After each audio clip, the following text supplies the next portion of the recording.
Welcome back. Today we're going to be talking about John Stuart Mill and utilitarianism, which is one of the most important ethical theories out there, and you need to know about it. In order to introduce utilitarianism, however, we're going to first talk about what is often called the ticking time bomb scenario. And there are different versions of it, so we're just going to tell our own version of it in the context of this course, and hopefully many of you will use this as a jumping off point for a reflection assignment. So let's imagine that a terrorist has set a nuclear bomb in Philadelphia, and it's set to go off in, let's say, 12 hours. So it's going to go off in like 12 hours, and it's going to destroy the city of Philadelphia. And let's say that the government knows without a doubt, don't ask how, that somebody in our class has set the device, but they don't know who. So here's the question. 12 hours till this bomb goes off. Everybody in Philadelphia is going to die except for our class. So we're somehow going to be miraculously protected either way. Okay, so we're going to be fine either way. But the question is, would it be morally permissible for the government to round all of us up, to find every member of our class, since they have infallible evidence that it is somebody in our class, they just don't know which of us has set the bomb? Would it be okay for them to round all of us up and to just torture all of us, knowing that everybody but one person in our class is completely innocent? Would it be permissible to torture all of us in order to try to stop the bomb? What do you think? All right, so I'm actually going to make a break here in the video. So I want you to actually think about that. So bomb's going to go off. It's going to kill however many 6 million people in Philadelphia, except for us, right? We'll be miraculously protected by the prayers of the nuns, let's say. There you go. So we'll be fine. But would it be permissible for them to round all of us up and to torture all of us, knowing that all of us but one is completely guilty, in order to have the chance to stop this bomb from going off? All right, so take a couple minutes and think about that. What do you think? Would it be permissible or not?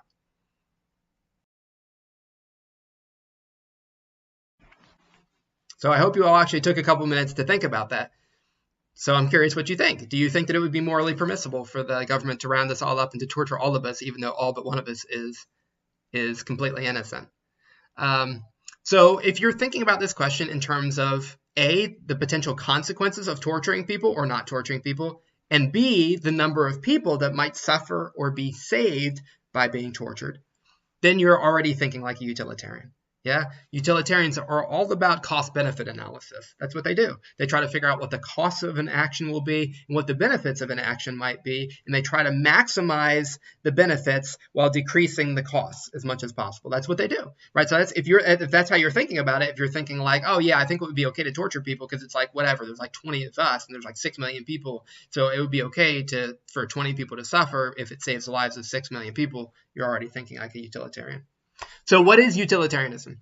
Utilitarianism is an ethical theory that maintains that an action is morally right if it produces the greatest amount of happiness for all people affected. I'm going to repeat that and change it slightly. What I said is accurate, but I'm going to broaden it a little bit. So utilitarianism is an ethical theory that maintains that an action or a rule, law, policy, and so on is morally right if it produces the greatest amount of happiness for all people affected. Because utilitarians won't just talk about actions. We're talking about here, would it be okay to torture? That's an action. But they also talk about policies, laws, this kind of stuff, rules. So they can talk at the level of an individual choice or as like a general policy, right? So I gave you a specific scenario, ticking time bomb scenario, and I asked, would it be okay to torture in this particular scenario? But utilitarians can also broaden that and ask the question, is it like ever okay to torture in a terrorist situation? That would be a kind of like a rule or a policy kind of question. And utilitarians will have the same way of answering those questions as well, which is to say they will do a kind of cost-benefit analysis and try to minimize the costs and try to maximize the benefits. That's how they think. Okay? And so they'll say, of the various options that we have, the action or law, policy, whatever, the one that minimizes costs and maximizes benefits the best, the one that is most successful in doing that, that is the moral choice, right? So if you have 3 different actions available to you, you find the one that maximizes the happiness of everybody who's affected, which is to say that has the smallest cost and the greatest benefit. All right? So let's dig into utilitarianism a little bit deeper. We're going to talk about 4 things in this video. First, we're going to talk about the John Stuart Mill, who is the central figure in utilitarianism nowadays. There's also a guy by the name of Jeremy Bentham, who's extraordinarily influential. But nowadays, when philosophers tend to talk about utilitarianism, they tend to talk about John Stuart Mill. And then second, we're going to talk about the goal of utilitarianism. And then thirdly, we're going to talk about the method of utilitarianism. How do utilitarians determine what's moral and what's not? And then lastly, we're going to talk about objections to utilitarianism. We're going to talk about 2 objections to utilitarianism. All right, so let's dig into it.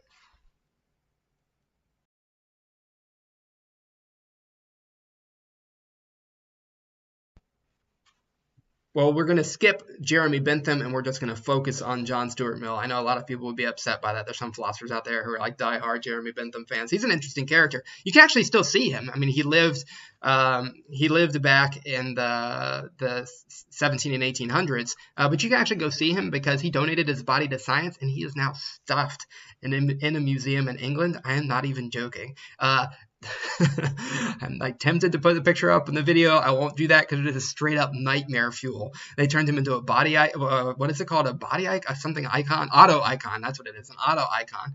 They turned him into an auto icon. But when they tried to mummify his head, they messed up, and his head is just straight up, as I say, it's straight up nightmare fuel. So you can Google it on your own time. You can go see him. It's like, wait till around Halloween, and you can go freak yourself out and go to England. His head was actually stolen at one point. Why am I telling you this? Because it's interesting. That's why. His head was stolen by a group of undergraduates at one point, and now they keep his head under lock and key. Ridiculous. I think Bentham would think it's funny, actually. He was an interesting person himself. In any case, we're going to focus on John Stuart Mill. Johnny boy. All right, so who was John Stuart Mill? He was a famous philosopher, also politician. He actually served as a politician for, I think, 1 term in the House of Commons, I believe, in England. But he was a philosopher predominantly. He was born in 1806 and lived until 1873. His influence is huge. It's hard to overstate. He's one of the most influential philosophers of the 19th century easily. So he had a monumental impact on the way that we think about the natural sciences, the way that we think about logic, government, and most importantly, of course, for our purposes, how we think about ethics. So he did not invent the ethical tradition known as utilitarianism, but he is, I think, its most famous defender. 3 of his most important ethical and political works are On Liberty, 1859. So On Liberty is a wonderful work of classical liberalism. He is a classical liberal. He likes individual freedoms. He offers there one of the most robust defenses of free speech, actually, in that book. Highly recommend you read that book. It's really, really interesting. Many of you are probably influenced by that book, even if you don't realize that you are, because in that book, he articulates something that's called the harm principle. We're going to come back to that later. Secondly, he wrote a book called Utilitarianism. That was published in 1861, which, of course, is what we're going to be talking about predominantly today. And then he wrote a book called On the Subjection of Women, which was published in 1863. That sounds like it should be published in 1963, but he was a little bit ahead of his time. So he published a work called On the Subjection of Women. He published more than just those works. He published, as I say, on perception, on logic, lots of different kinds of things. He was an interesting person. He was, in fact, the son of James Mill, who was at one point essentially the chief administrator, essentially like the CEO or something like that, of the East India Company. If you've seen the Pirates of the Caribbean movies, you know about the East India Company. They're like the villains. But that was a real company. And his dad was in charge of capturing Captain Jack Sparrow. That was his job.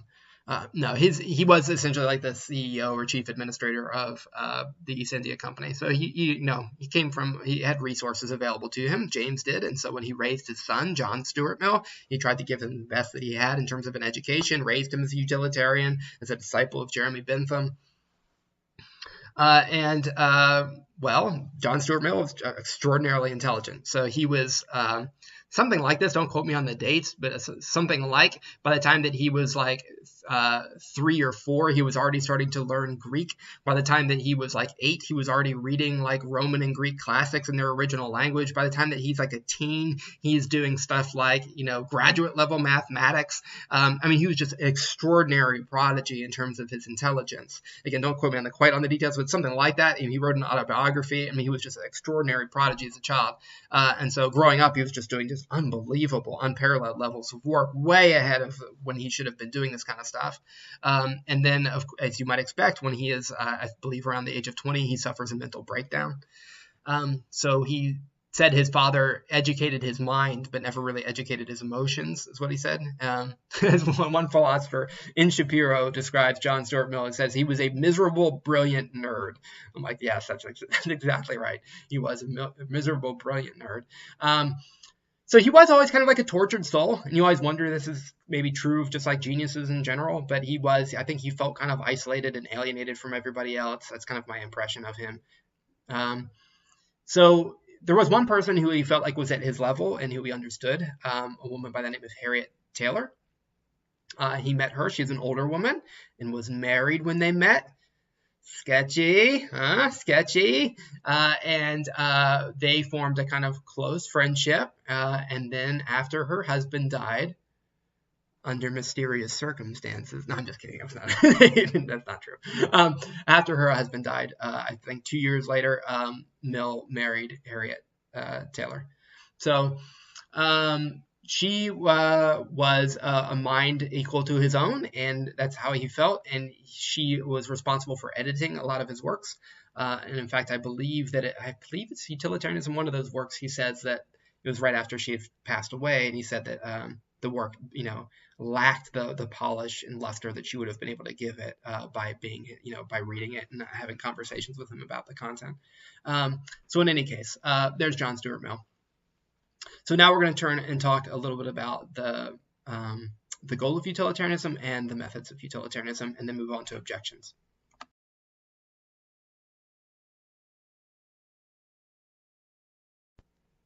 So what is the goal of utilitarianism?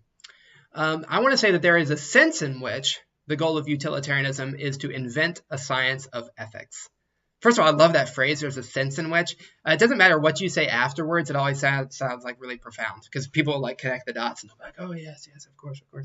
Right? I mean, if you like say literally that Taylor Swift is the reincarnation of the author Jane Austen, people will think you're insane and try to lock you up. But if you're like, there is a sense in which Taylor Swift is like the reincarnation of Jane Austen, people will be like, oh yes, of course. Oh, that's so deep. Yes, she's like the voice of her generation. And you're like, yeah, that's what I'm like. You can just be totally bullshitting. So remember that when you're on the job market, just say there's a sense in which, and then just say a bunch of gobbledygook after that, and people will be like, yeah, right, I see what you mean, and then just let them make up a story.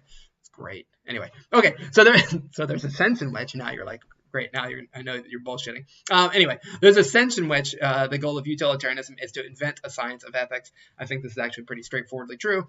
Mill says in the first chapter of Utilitarianism that this is basically what he wants to do. He says ethics has been around since Aristotle or whatever. It's been around for forever, and we haven't really made much progress. So why is that? And he says, well, when philosophy gave birth to all of the natural sciences, they've done really well because they have a particular method that they know that they apply in order to settle disagreements, and that's enabled them to make a lot of discoveries. And so he says we should imitate the same thing. We need a method of ethics that enables us to settle questions about what is right or wrong. So we need a method, and that will enable us to turn ethics into a science itself. All right, so we talked a little bit about this. I'm not going to rehash all of it in our discussion about the 5 branches of philosophy, the history of philosophy, that what a science is, in large part, is an agreed-upon method for settling questions in a certain domain of inquiry, for settling disagreements. So when 2 sociologists disagree about something, they go out and do surveys.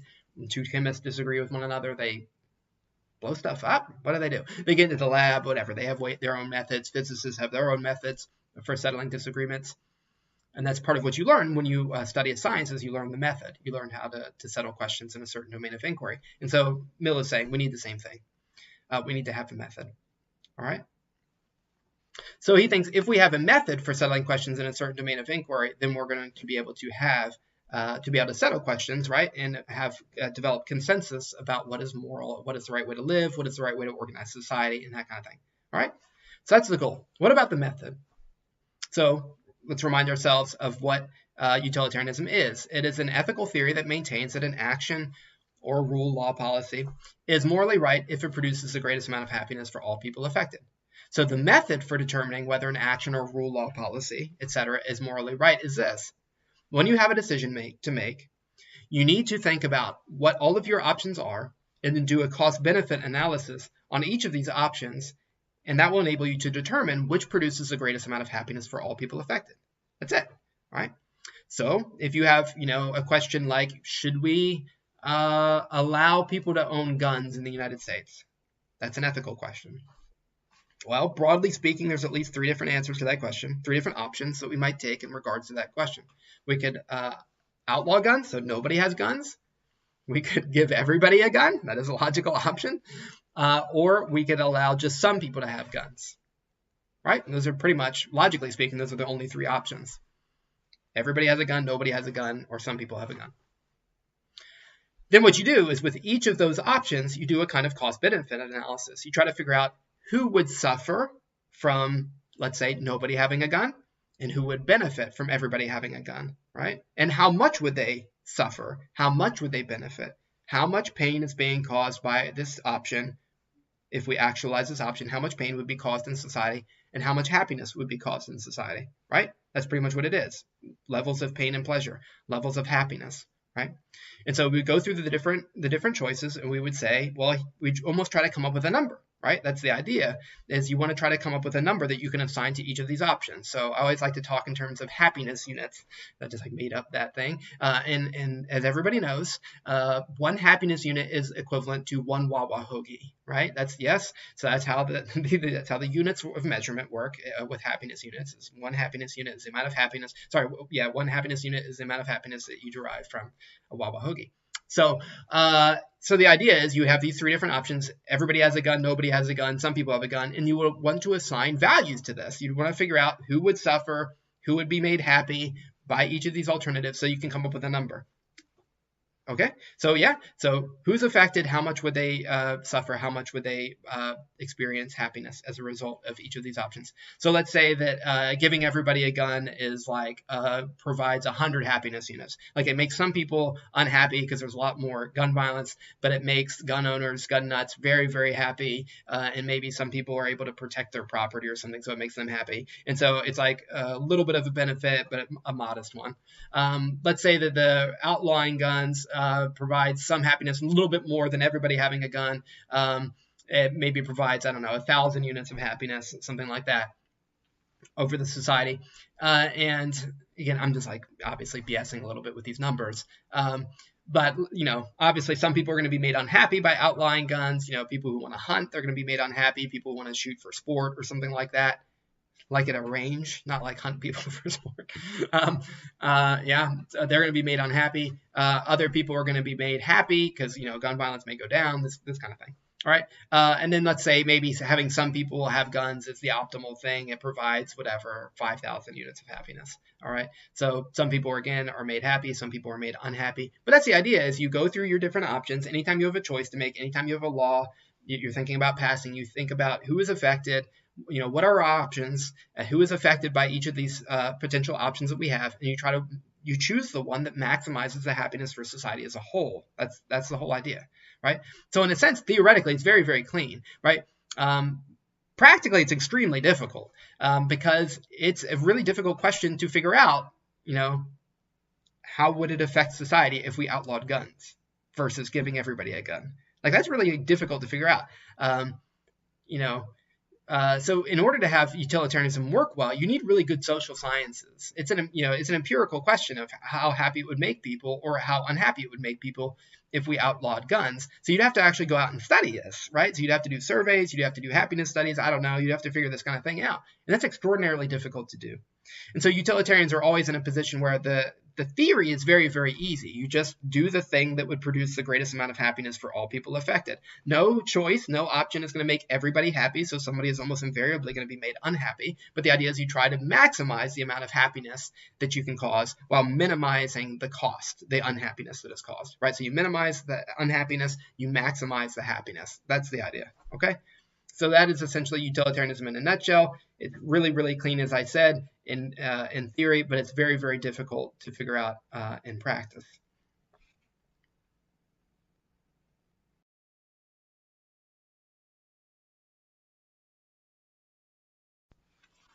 Okay, so let's go back and just briefly apply what I just said about utilitarianism to the ticking time bomb scenario. So if you have a ticking time bomb scenario like the one I described, and there's a nuclear device about to go off in 12 hours in Philadelphia, it seems like you at least have two options. You can round up everybody in our class and torture us, or you can round us all up and just do intense interrogation. It's not as if the option is either to torture or just for the cops to like sit around and eat donuts or something like that. Like that's not the two options. The two options, and there could be, there's obviously more than just two, but let's just keep it simple. Let's just say the options are at least to torture us or to do intense interrogation. All right. And so what you would do in that scenario is you would figure out, who is affected by each of these options. So who's going to be affected by torturing us? Obviously, we're going to be most primarily affected. Our families may be secondarily, but each of us as individuals most primarily, and we're going to suffer extremely, right? So yeah, I mean, if they really wanted to do this and they were trying to torture somebody, they could make you hurt. I think that students are sometimes really a little bit too glib, a little bit too easy about this. They're like, oh yeah, whatever, they could torture me. You should actually sit down and think about what that would actually be like. I've obviously never been tortured, but I have experienced something as torture adjacent.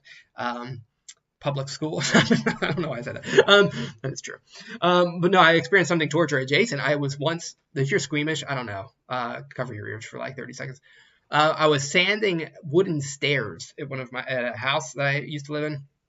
And I was like doing it by hand because I didn't have a power sander. So I was like by hand, like sanding as hard as I could on this, but wooden stairs. And unbeknownst to me, there was a little splinter sticking up you can probably see where this is going. So yeah, right under the fingernail and my pinky finger, it was like all the way up to like the knuckle. It was really long. It hurt like hell. Like it is unbelievable to me that something so small, and I was not like in mortal danger in any way, shape, or form, that something so small could cause so much pain. I was like, F it, like come on.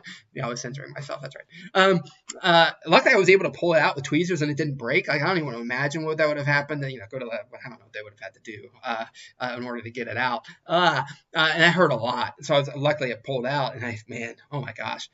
That hurts like a lot. And the idea of somebody me just saying it hurts a lot is not conveying it, obviously. It is extraordinarily painful. And the idea of somebody doing that to me voluntarily and intentionally in order to inflict pain upon me is like, I hope that I would pass out. I probably would pass out. Thing is, nowadays they have drugs that can wake you back up. I think that students are way too easy about this. It's like, oh, whatever, it's a little torture. It's like, no, that would be like catastrophically by a wide margin, the worst thing that you've ever experienced in your life. Yeah. Like by a wide margin. The amount of pain that you can inflict upon a person is extreme. So in any case, obviously we would suffer a whole lot. But it's like there's only, 20, 25 of us, and then 6 million people. You might say, if you're thinking about this in the balance, it's like a lot of unhappiness here. But if it works, then like you're saving 6 million people, like, come on, you might say, I would be screaming and crying and trying to like do anything to escape that. But as from an outsider's perspective, maybe that's the right thing to do if you're saving 6 million people. So on the other hand, you might say that maybe the enhanced, just like intense interrogation, would be, because it's not just like, please tell us where it is. Like they're going to put pressure on you. I'm just stopping short of torture. Maybe that would be sufficient. There's also, so you could think about that. That would be less cost, but maybe the likelihood that success is slightly lower. I'm not exactly sure, but it gets into really interesting questions again that are kind of like empirical questions about, in this case, does torture work? Obviously, this is not something that we can study, but America has done we have tortured people. This is not just like an urban legend or something. President Obama owned up to this and said that we had done this. He said we tortured some folks. It's like, it's an odd way of putting that, but yeah, it's a very folksy way of putting that. But yeah, we did torture some people. So we'd like black sites and stuff like that after 9/11. So we were torturing people. So we know a little bit about it, but there's debates about whether or not it's effective. I know if somebody was torturing me, I would just say anything in order to get them to stop. So if they're like, where's the bomb? Even if I have no idea where the bomb is, I'm going to start naming places if it'll get them to stop. So there's some debates about whether it's effective at all. And so you might say, if torture is actually ineffective, then the payoff isn't there at all. The payoff is zero. And what is the cost? Torturing, 19 innocent people and one guilty person. And so in that case, the net benefit is actually negative, not positive, if it doesn't work, right? So in cases like that, in fact, too, you might think about this in terms of like, global politics. When we tortured people, that made a lot of people angry. So it's not just the local context. Like, if you're torturing terrorists, you might actually be making more terrorists because people don't like it when you torture people, right? So these situations are very, very complicated, right? It's really hard to tell, what the knock-on effects are going to be of torturing somebody. It's really hard to tell what the knock-on effects are of having, for example, capital punishment versus not having capital punishment. Does capital punishment, is that a bigger deterrence than just life in prison? Some people say yes, some people say no. It's difficult. I'm not, not a relativist about this. I'm not saying, there's no right answer to it. I think there probably is a right answer to it, but it's just really hard to know epistemologically what is the case.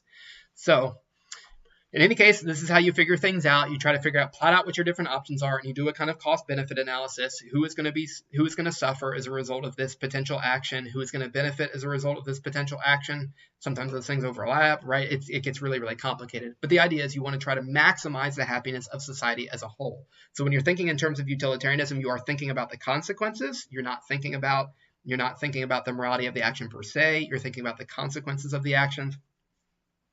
And you're not just thinking about yourself, right? You are included in what's called the utilitarian calculus when they're doing this kind of cost-benefit analysis. But the idea is if you're thinking about a moral question, you're not just thinking about your own happiness. You have to think about the happiness of society.